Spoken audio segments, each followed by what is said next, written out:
Welcome to Richard Island Podcast, listeners, watchers. Yeah, welcome. How's it going? My name is Anthony. I'm Uh, Chad. we are your host today for the Richard Island pod. Just Richard Island. We We're don't your need it. hosts to Richard Island. If you're watching this, you don't need to be told what you're watching, right? You Mhm. just title and boom, let's do it. And what is this? What is this about, Chad? This is a ranking podcast where we talk about magic cards and we rank them. In Eh, fact, we're going to have a master list of every magic card ever printed that we th- talk about anyway. that's right. No pressure. But if you're a card talked about on this show, you will be compared to every other card we've talked about on this show. Hmm. Like, so that's the thing. It's not like, oh, you're an artifact, so we're gonna put you in the artifact zone where you'll only be talked about with other artifacts and compared against other things of similar. No, none of that. Sorry, not on this podcast. You You can be will compared to anything. exactly on Richard Island. All right. That's the thing. Once you arrive on the island, you're now here. Richard Island's a free for all. That's exactly right. And it's like, I'm sorry, that's just the way the magic universe is, right? This is the law of Richard Island. Yeah, exactly. If we want to talk about you, sorry, you're going to be compared to other things we've talked about. You Hmm. can't help it as a human being to talk about things that you want to talk about. So, and when it comes to talking about cards, anything's fair game, Hmm. right? We're talking Well, any magic card. exactly any magic card. If We're it not is going to talk about Yu-Gi-Oh. no, sorry. This is a Magic the Gathering card show. Hmm. Those are the only cards allowed on this island. I mean, if you could, you know what? Actually, you could bring other cards to the island. We just won't talk about them. Yeah, yeah. You can show them to us. And Yeah. we'll be like, cool. Wow. That was awesome. Thanks for Mhm. bringing that card. Whatever it is, we're not going to talk about it. Hmm. So, and it's great. And so I thought it would be interesting at first is what's a card? What's a card all about? Well, magic cards are cards that you play during a game of magic. Yeah, that's right. That's That's a right. little bit of a circular definition, but Exactly. it's the best I can think of on the spot. We're assuming you're not coming here for definitions about exactly what is a card, but when we're talking about a card, we'll talk about everything. Mm. Name, If you casting don't cost. know if you don't know what Magic the Gathering is, I'm sorry. Maybe this isn't the podcast for you. Right, exactly. If I say the name of a card and you're like, "What's the name of a card?" You're already not. This isn't the thing. You're But behind the curve. exactly. But we'll talk. But it's all in there. So if you're just like, why are they talking about the art of a card? That's on a card. It's part of the card. It's part of the card. I hate to say it. I know some people are huge fans of certain things, but you know what? If your card is ugly, I'm going to say it. So here's a question for you, Anthony. Uh-huh. What do we do with cards that have multiple art versions of them? Could we compare them to the same card with different art? Yes, I live in Meat Space, and Hmm. in Meat Space, there are different cards and different printings, and they touch me differently. I'm going to be honest about that. You know, if you show me a mountain from Throne of Eldraine, I'll be like, oh, that's really pretty. That's a cool card. You Hmm. show me a mountain from Arabian Nights, I'm gonna take that card from you and run. Sometimes it just hits different. You know what I mean? It's just exactly, So yeah, different cards have meaning. Cards have meaning. So yeah, we're free to talk about a specific card. But you can also reference other printings of it. But yeah, ultimately, I think there is a specific card that is being entered into the annals. You probably the original most of the time.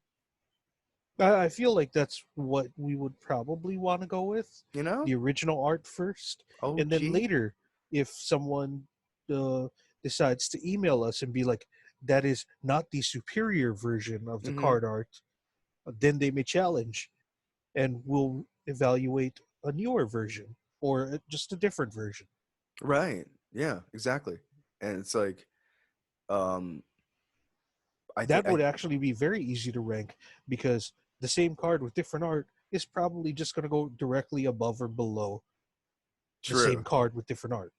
Unless, and that's the thing. There's a lot of factors because things affect people differently. So Hmm. that's the thing. So I'd like to also point out that the people rating all these cards is, guess what?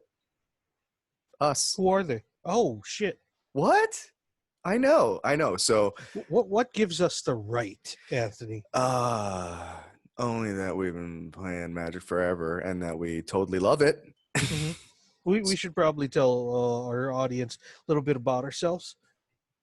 Yeah. So I guess in the sense of Magic the Gathering, I guess I've been playing this game since seventh grade. Hmm. Whoa, that's crazy. Wait, I'm not. seventh grade. You Yeah. came in with fifth edition. Yeah, actually, you know what's crazy? I didn't even. I was such a. I was that at that time. I was attending a very wealthy school, Hmm. and some of my classmates. I could shout out to Matt Carr. He gave me my first Magic the Gathering cards. He just had a Nice. box, and he was just like, "Hey, these are worthless," and he just gave them to me, and Thanks, Matt. it's full of stuff like Herloon Minotaur, Bendelish Hero. You know what I mean? I Uh, remember those. yeah, I remember I found a blessing in there, and I'm like, oh, Matt didn't even realize this was a rare, Yeah, you know.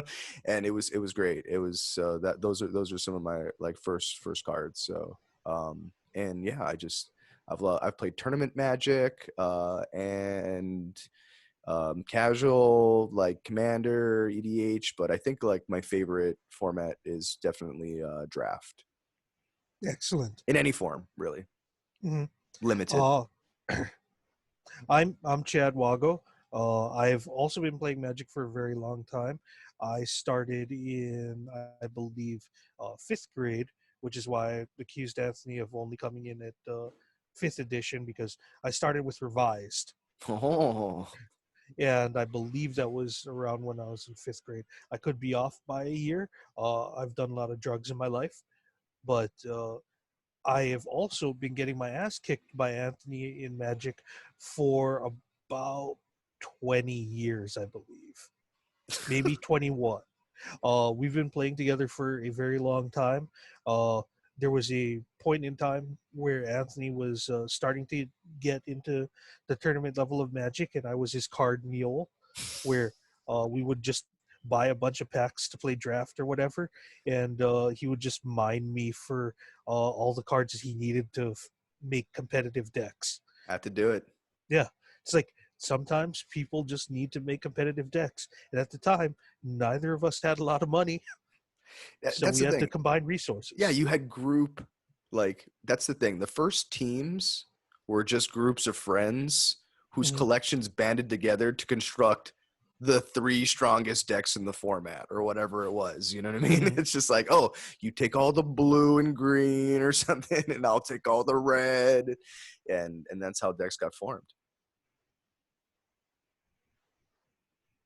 So, yeah, man, it was good times to be had by all. But yeah, so we've been talking about Magic, thinking about Magic, cards in general, and it's just interesting. And I just realized that like sometimes I like the idea that everyone's always talking about the newest cards, the standard cards, this card, that card, but it's like I think every card kind of deserves attention, right? Like there's a lot of them, and I think they just need to be cataloged in some way, like as a tribute, right? Like one thing about man, why am I getting so weird and nerdy on the first, very first? But here's what I feel like. Look, if you're a person who preserves things, right? Like let's say you're a person who preserves rare baseball cards, Hmm. right? Part of the joy or part of your obligation to society is to display those cards. Is if no, because you have to let other people see them, right? It's one thing Yeah, if you catalog them and record them, but it's another thing you have to display, right? If you catalog old movies, you have to show people these movies. Otherwise, what's the value of saving them if no one is ever to watch them, right? So I just the feel like, value is in sharing. yeah, so I just feel like, you know, part of us like cataloging all these cards and ranking them is just to at the very least give them their day, you know, give them Hmm. their chance to be talked about and shown, you know, and that'll be recorded and out there. So people are like, you know, 'cause some of these cards I don't know. We might talk about a card and we might have been the only people who've ever talked about it. That's how deep Magic's catalog is. And that's what's so exciting about this project to me is that we might pick a card that nobody like you would be like, what? I don't even remember that. And I Hmm. played that set, you know, and that's exciting to me because I know that when I was just looking through cards to talk about, there were just so many where I'm just like, what? I can't, that was printed? Oh yeah, I guess so. And it's just, that's what's so exciting about Magic and its history is that it goes so deep that you might, there's just maybe cards you just forgot about, you know? Yeah, let's get this motherfucker started. Yeah. All right, Anthony, what are you bringing to the table?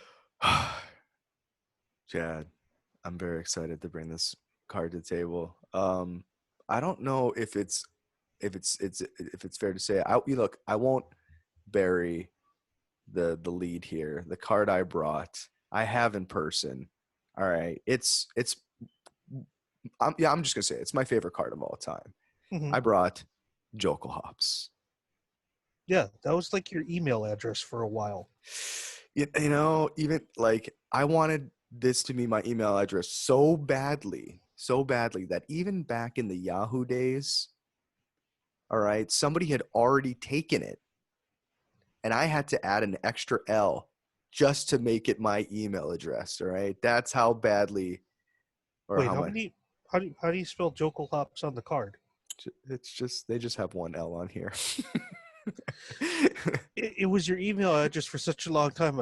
I thought that it actually had two L's. I know. I know. The only reason I know how to spell it is because I spell it wrong. Hmm. You know, and I know this. But yeah, no. So the card I picked, which will hopefully be displayed on the screen. You didn't see my arm there. Yeah, to Well, that to that side is going to be so okay. So here's the first thing I can tell you about this card, Chad. One is I guarantee you that most of the people out there, you have been pronouncing it wrong,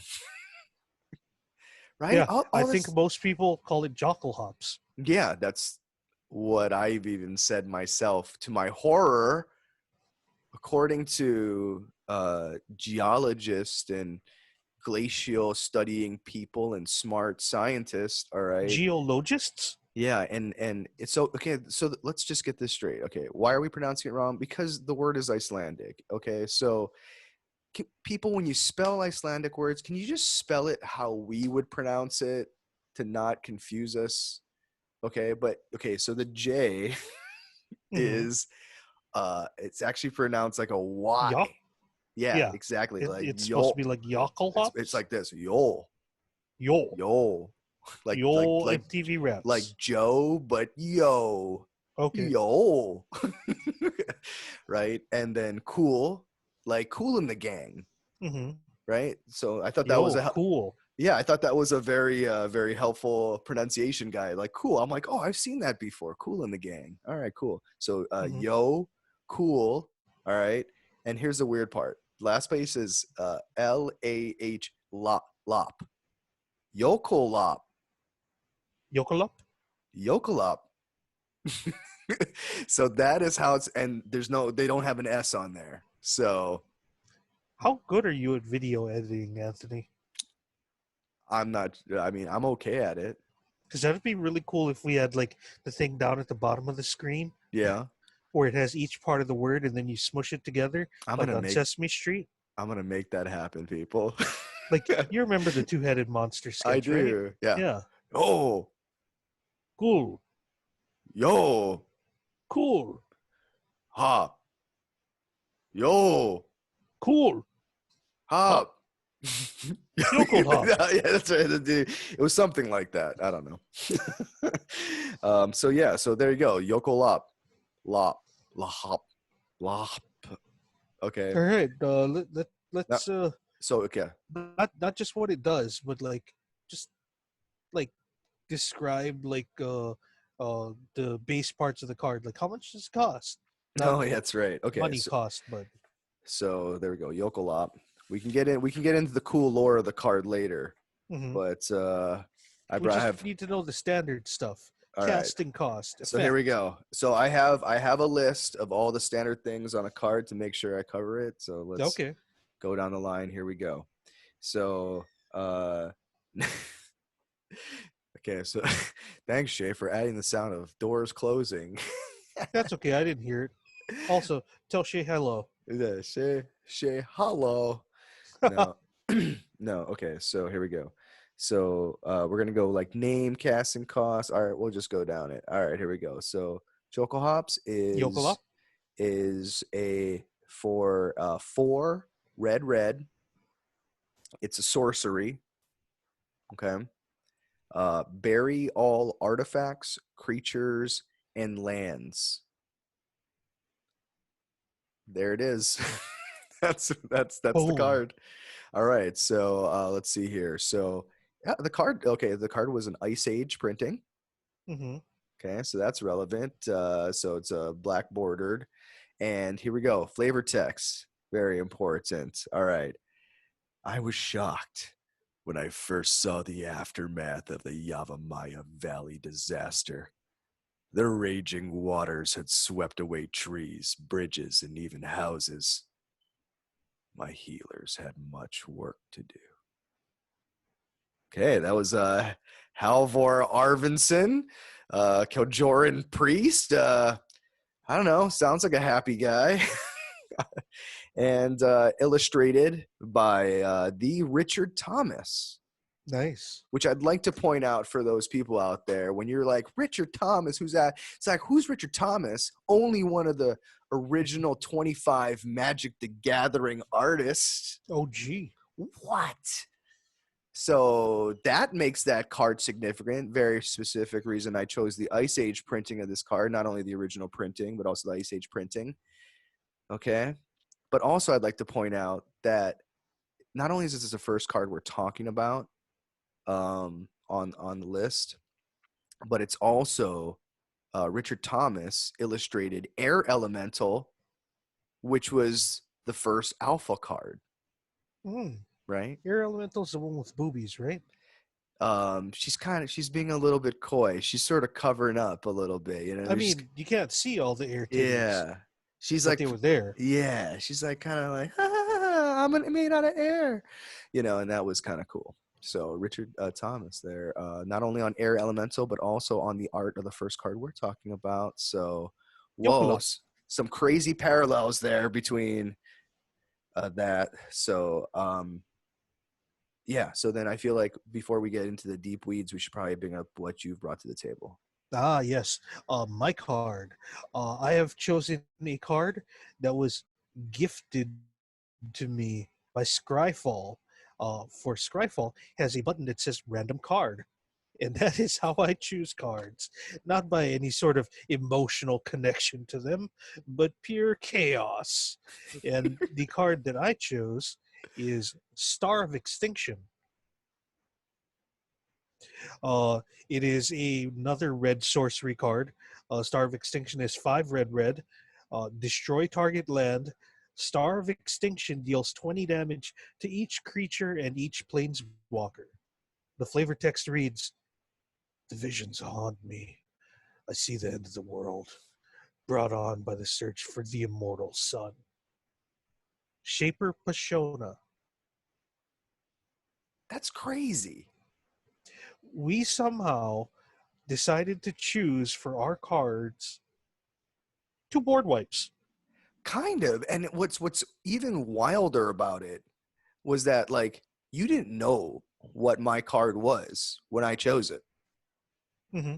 right? And or And sorry, when you you chose have no control over Scryfall's random card it selection chooser. exactly. So like these cards seemingly chosen in total like secrecy and isolation, happen to be, two red sorceries that are just, yeah, big board wipes and the same thing. But here's the thing about this, Chad. We have to rank these cards. Hmm. One Which of the board better? exactly one of these cards is better than the other, Absolutely. or should I say, deserves to be higher on the list, right? And we're gonna figure that out. One's better. Yeah, we're gonna figure that out. Um, I'd like to just point out some of the beautiful things, the beautiful elements of my card. Okay, Hmm. just to kind of, if I had to make a case of why I brought it to the table. Okay, you have to understand that like back when this card first hit, this was craziness. All right, this What like other board wipes were available at the time that Jokulhaups came out? that's a very good question, Chad. Good thing I researched this. All Haha. right. Okay, if you were to do a search for every set printed up until Ice Age, including Ice Age, right? And look for the text destroy and all, okay? What you'll find is there's many cards, Hmm. right? Very famous alpha printing of a card. You have Wrath of God, right? Hmm. Very first set ever printed, right? But that only destroys all creatures, Yep. right? Yeah, things like Tranquility. No, I don't even know if Tranquility existed back then. But you have other core cards that like Shatter Storm, Hmm. right? Destroy all artifacts. Destroy our artifacts, right? You had You had Armageddon. Armageddon, destroy all that. So you had cards back then that would do these sort of like I destroy all these things, Hmm. right? But But to destroy them all at once. that's right. Okay, now here's the thing. Some people are gonna go, they're like, hold on, Anthony. Go back, go back. What about Neveriniel's disc? Hmm. Right? It's like, okay, fair enough. Colorless, all right, but it comes into play tapped. Hmm. So you give your opponents a chance to respond in a format where destruction of artifacts is a very common feature. I mean, People, Shatter, Disenchant. you know what I mean? Those are like staples, Staple cards, all or at right. least back then they were. Now I don't know if those are actually staple. Or you're playing They're against staple sideboard, I right, guess. you're gonna play against blue and they're gonna steal it. Hmm. You know?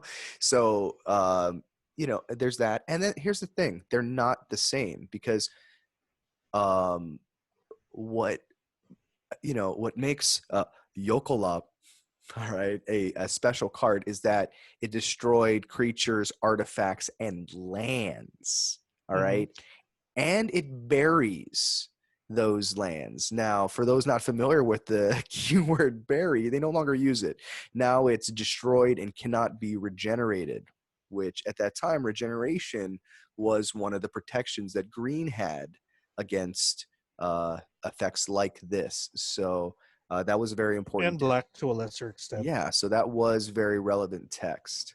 I'd like to point out, and the fact that it leaves behind enchantments, which Nev's disc does not, while destroying lands, actually lends itself very well to those who are prepared. It's actually quite a bit more devastating than the disc, in my opinion, because the disc leaves land. Yeah, Everyone can recover at roughly the same speed. right, exactly, and that's where I first recognized like what made this card crazy back in the day was just that if I knew I had it. And I knew that if things weren't going my way in the game, that this was how I was going to get back in it. And the fact that, like, for some reason, like your opponents just aren't ready. They're just not thinking about a game where it's like, you know what my opponent might do? He might destroy all of our creatures, lands, and artifacts. At Right? the same time. Exactly. It just wasn't and there were, and what they especially weren't expecting it from, and this was probably a little bit later in time, was like from a goblin deck, right? So I'd like to just Hmm. point out that like this card pairs very well with cards like Skirk Prospector, which is a red, one red for a creature goblin that's a 1/1 that allows you to sack other goblins to add a For red. red mana. Exactly. So can you imagine playing this with only 3 land out and 3 goblins? They never see it coming. It's like they're building their board. They're thinking they're stabilizing against you, right? They're like, this guy's got 3 goblins and 3 lands. I'm good to go. Mm-hmm. They start playing out their death machines, right? And then all of a sudden you flip the script, right? You're like, Mm-hmm. sack 3 goblins, tap 3 lands. We reset the game. It's a good thing I've been holding on to these other goblins and lands in my hand while you've been playing in the glory of the bright sun. I don't know. But there's just something about that those types of effects that to me are just like if you have just like little cards in your deck that and Mm-hmm. you're prepared for it, they're just so devastating. uh Braid of Fire, which is a cold snap enchantment, which I thought was kind of nice to pair with the Ice Age, but it's 1 and a red for an enchantment. And it's cumulative upkeep. Add a red to your mana pool. So there you go. You play that, and people are like, ha, Braid of Fire, you silly man. What's that good for? Oh, how about after I take out all other sources of mana and all I have is my Braid of Fire left over, which now has a. Wait, but if it's a cumulative upkeep, wouldn't the red mana be added during your upkeep phase? Yeah, And mana drains at the end of each phase, right? that's right. Yeah, so it's going to give you mana during your upkeep for like instants or such, but it's not mana that you have access to during your main phase. I'm glad you brought that up, Chad, because I thought of something. There's another, if you want to go even more high powered solution to Jokulhaupsing yourself. All right. Mm-hmm. And this one comes in at a pretty sleek 2 red. All right. And that's our lovely lady Chandra, the Torch of Defiance, printed over there at Chandra. yeah, Kaladesh at the Mythic rarity. This is one where it's like you play this card.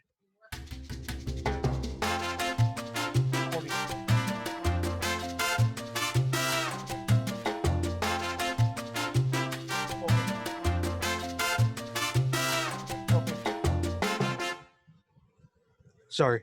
No, no worries. So one thing that's good about this card is like you play this thing. There's almost like no better setup for this card because here's the thing. Sometimes when you bring out the ancient technology into the modern world is baffled because it doesn't know how to interact with the ancient technology, right? Mm-hmm. And the thing about, you know, Jokulhaups is it's just one of these kind of cards because it doesn't destroy planeswalkers, Mm-hmm. right? And Chandra Torch Defiance not only +1s to get you that red exile the top of your card and you can play it, and what's nice is even if you don't play it, all right, in the case of Chandra, she'll still do 2 damage to your opponent, right? Mm-hmm. And then her other +1 is add red, which you can do during your main phase, which gives it the edge over Braid of Fire. So if your budget's a little bit larger, go ahead and spring for the Chandra, set you up even nicer after that crazy board wiping spell. So I'm glad that you mentioned the fact that Yokel Up doesn't touch planeswalkers, because planeswalkers are a thing in, especially with newer decks, thanks to things like oh, what was that? Not the last set, but it was 2 sets ago. The one where all the planeswalkers are fighting each other. War of the Spark. Yeah, War of the Spark.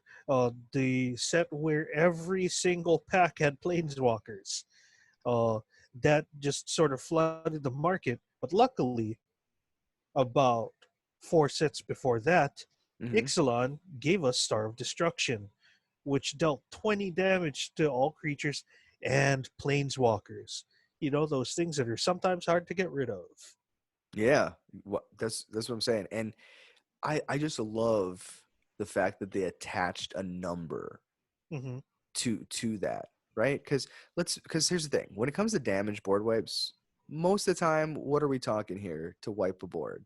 Maybe 4, Hmm. 5, 6, maybe, right? Usually 6 is enough for everything. Yeah, it's like, yeah, I know there are creatures up there in the stratosphere. those walls of stone out there, Mm-hmm. or whatever it is, people, crazy toughness things people are running.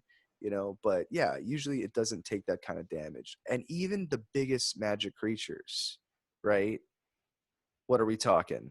Like 12. 15, wait, 15 for Emrakul, something like that, Mm-hmm. right? So Star Extinction just goes, you know what? Let's go ahead and add 5 to the top of that, right? There's very so like they're very so I love the fact that they put the actual 20, because when they do that, now that like gives it potential for abuse. Yep. Like, have you ever heard of the Fire Sun and Song Speaker? I think something like that, or Fire Sun Song No, Fire. no, I've never heard of that. So it's a legendary creature, and I can't remember all the stats about it, but basically it gives all your red and white spells lifelink. Oh, okay. So That sounds like a good way to get almost infinite life. right, exactly. So it's just like the whole idea is to like, you know, pump a whole bunch of like targets onto the board and all the things like that, and then just do that for like, some crazy 90 bajillion. yeah, abuse of life gain and ridiculousness. So it's very fun. Oh, okay, that one's my fault. It's our first episode. We're figuring this out. Yeah. Please ignore the fact that Anthony and I have done several podcasts together and should know better. So also sorry. Yeah, but yeah, so Star of Extinction. Hmm. I like this card actually. Big surprise. And you know what? It has the land destruction effect in there. Yeah, it destroys one land, It will. It will take out one land. and it doesn't say that it's sacrificing a land. It's destroy a land, so you can take out one of your opponent's lands, like a pesky Field of the Dead or something. Right. So it spares you. So that is an interesting difference between these two cards, right? Hmm. And um I think what's interesting is like I think people are going to think, "Oh, Star of Extinction's better because uh it leaves all my lands in play. I still get to hit one of their lands. I do 20 damage to all their creatures." It's like, yeah, just remember you're doing damage, Hmm. and damage, Damage is something that can be prevented. it's a funny thing, you know what I mean? Protection from a color, you could Hmm. flicker, Yep. right? There's all kinds of weird. Now that would see that's not going to protect you. The flicker effect doesn't protect you from Jokulhaups, right? Because it's like, whoop, whoop, I flicker, come back. It's like, oh, the wave's still coming, dude. you know? It wouldn't protect the creature that you flicker. No, because it would go exile itself. It would come back, and it's still being buried. Oh, the It's just sorcery effect is still happening. yeah, it's still just being buried by the tide of water. Like it went into another universe. It entered the battlefield again. So hooray for that, right? So it's going to get its Hmm. ETB again, but then it's still going to get swallowed by the It giant tide of water. it would have to be in end of turn flicker. Yeah, One of the ones where it uh it removes it for entire phases at a time y- and comes back at the end of turn. exactly. And I think you touched on a very interesting point earlier, which is that like while Star is very thorough in the creature killing department, uh, one thing and the number itself allows for abuse in other combo-tastic ways, right? Like, Yeah, for example, True Fire Captain, forgot to mention that oh, earlier. that's right, exactly. You deal damage to True Fire Captain, it just deals damage to one of your opponents. Right. So then boom, that's like an instant kill, right? Hmm. That's like another combo. It's like that's what I'm saying. It's a good Star of Extinction seems to be a piece in a lot of these kind of like funky combos. You know what I mean? Like, Hmm. oh, it's like, oh, ninja kill you out of nowhere.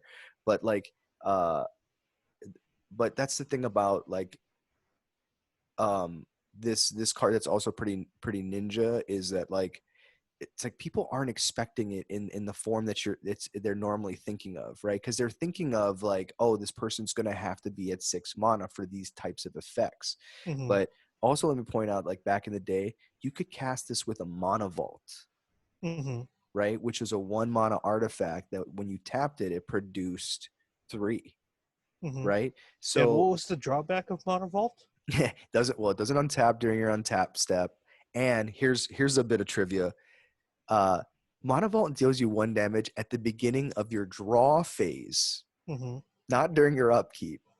So if for some reason you could get this puppy untapped at any point during your upkeep or before your draw phase, you will avoid that 1 damage. But that's a drawback. But here's the thing, that doesn't matter because you're just going to store this thing on the battlefield with your 3, like I said, your 3 little red mana there, and they're going to Mm-hmm. be staring at that mana vault.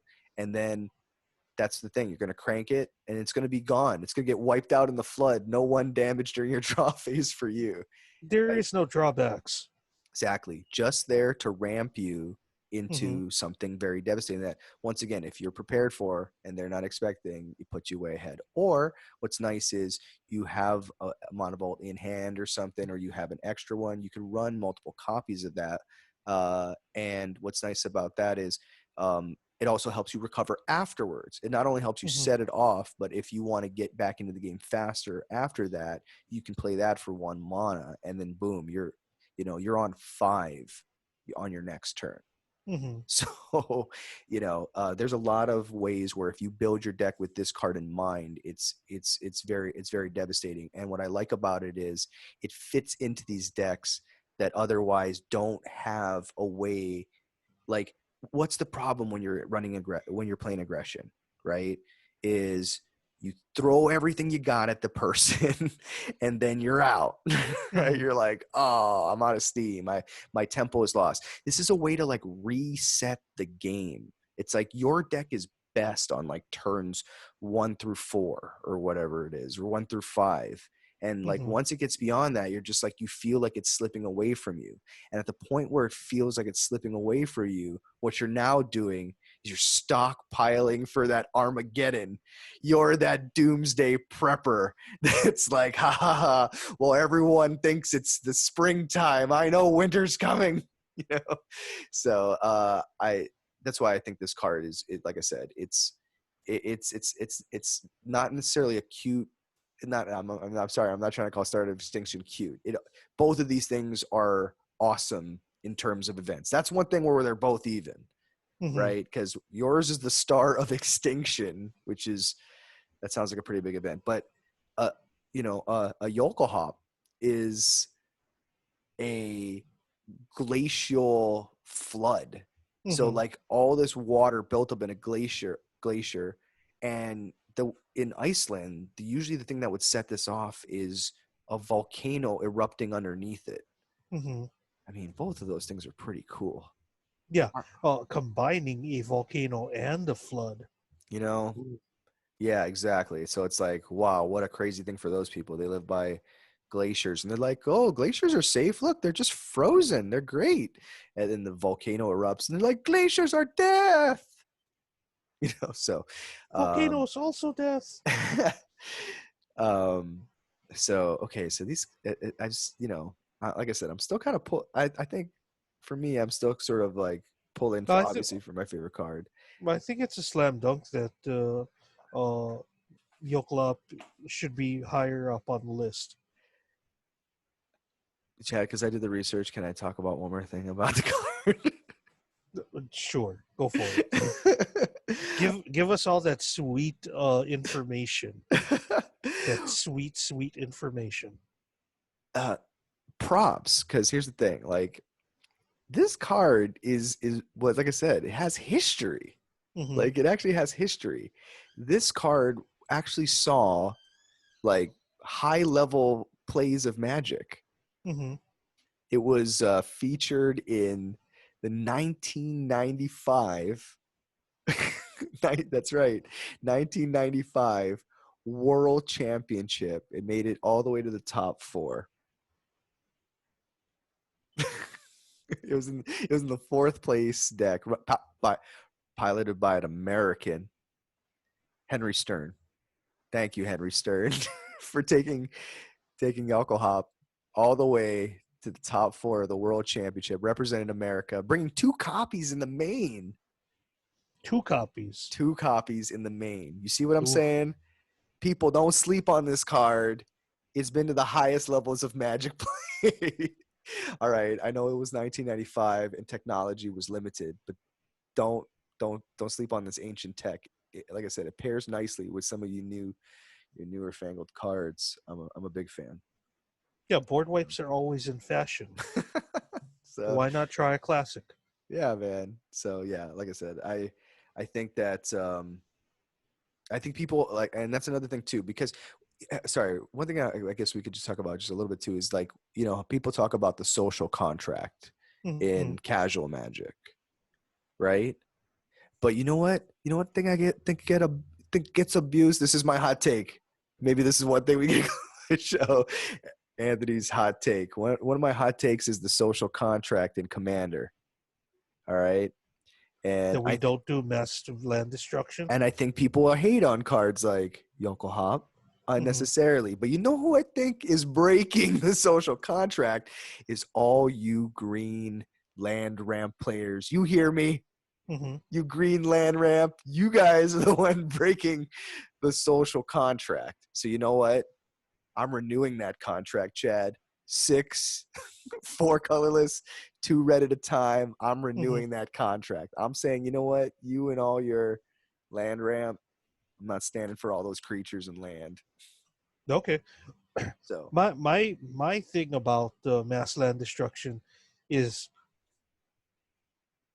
I just don't like it when someone does mass land destruction and they don't have any way to follow it up. oh, yes.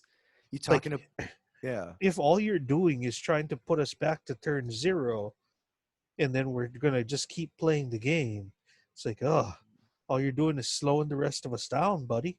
No, excellent point. That's why it gets a bad rap. So look, if you're gonna be pro, if you're gonna be world championship, like Mr. Stern, all right, if you're gonna be world championship material, have a plan. All right, like I Mm-hmm. did. All right, do a little research, look up some cards that might be good when you wipe the board, you savage. All right, make sure you have a plan. Yeah. Play. After you yokel up Yeah, and it just punches everyone in the face, yeah. Hey, a don't fire blast. stop punching. Yeah, fire blast. How Mm-hmm. about that? How about you play fire blast? All right, have a way to just sack everything for value. Do Mm-hmm. something. Don't disappoint Chad. Maybe you're playing this in a recursion deck. Mm-hmm. Maybe you want to send stuff to the graveyard because you can bring it all back like a champion. Yeah. Or maybe you have uh there's like a goblin thing where it's just like every permanent you sacrifice is just Goblin, 1 damage. well, Goblin Bombardment lets you sacrifice, I know, creatures, so that's good. Something like that. Yeah, and here's another thing too. You can always things that produce more than one Mm-hmm. mana, right, are excellent. Like if you had a Thran Dynamo in play, you can produce more, so that way you can immediately that turn play your spells. Mm-hmm. And that's what I'm saying. Nobody else is floating mana. Nobody else is prepared. Be prepared, end the game, and then people will be like, you know what? That's really cool. I wasn't playing in Ice Age. All right. I've never gotten killed by someone who played a yokel hop. All right. But there you go. That's one way to kind of mitigate the whole and keep the social contract alive is by keeping those green players in check and by having a plan. Starve Extinction, yokel hops. Those are both good plans. I Mm-hmm. like them. Starve Respect. Extinction's good card. Board wipes, like I said, never go out of style. Yeah. You're just weren't wipey enough. Yeah, you're a combo piece, and this is something that actually, you know what, even still to this day, this effect Mm-hmm. on a card is still very unique. Like look for one card, destroy all permanent solutions. There's not that many. Mm-hmm. It's like there's a lot of cards that will destroy all creatures. There's a lot of cards that will destroy all kinds of permanents, but one that will nail all three and lands, um, yeah, pretty rare. And then they, like I said, just for niceties, they also took out those regenerated creatures. Mm-hmm. So not too many of those anymore. But yeah, we'll take out those regenerators. So Yeah. and yeah, The fact that it takes out 3 different types of things and it costs 1 less mhm. than Starve Extinction is why I said I think this is a slam dunk that Yokolab will be higher. It Yeah, affects it affects more stuff for lower cost. Easy peasy. yeah, I'm sorry, Chad. I just love this card too because like when I look at it, it's like one of the things that's crazy about it is like if you look at the art of the card, I'm gonna, Hmm. like I said, I'll have that here or whatever it is. But I like it because it's got like this sort of like smoke thing in there, and I can't tell if it's smoke or steam or white water or all of the above, but it just like it just it's just crazy. I just love this card so The much. answer is whatever's the most dangerous. Yeah, so so crazy that but yeah, I think that those are cards that like sometimes get a bad rap. And but for me, this is, like I said, this is just one of my favorite things all the time because like I said, I'm on the rebel end, and I'm saying that the ramp players are out of control. And that, people need to renew the contract a little bit more often to keep those people in check. Hmm. uh As a so ramp player, yeah, I can get way out of control. well, because here's the thing. Sorry, I know we're talking, but this is somewhat related to the card, but also just on the topic of red in general. It's like it's known that it's like, okay, especially in like the multiplayer and the casual formats, it's not always known to be like one of the stronger colors. And um, I think once again, it's like because people aren't willing to use the tools that were given to them by the lords of magic. It's like that's the thing. So it's like get out there, hit your scryfall button, go research some new things, find about some crazy dinosaur killing cards, and and then yeah, you'll have your own magic adventures. Cool. Well, being that this is our first episode, we do not have any of our listeners or watchers challenging us to rank a card of their choice or to re-rank a card that we've already ranked. Hmm. So that, I believe, brings us to our end step. Yeah, that's right. So okay, cool. So it looks like current standings.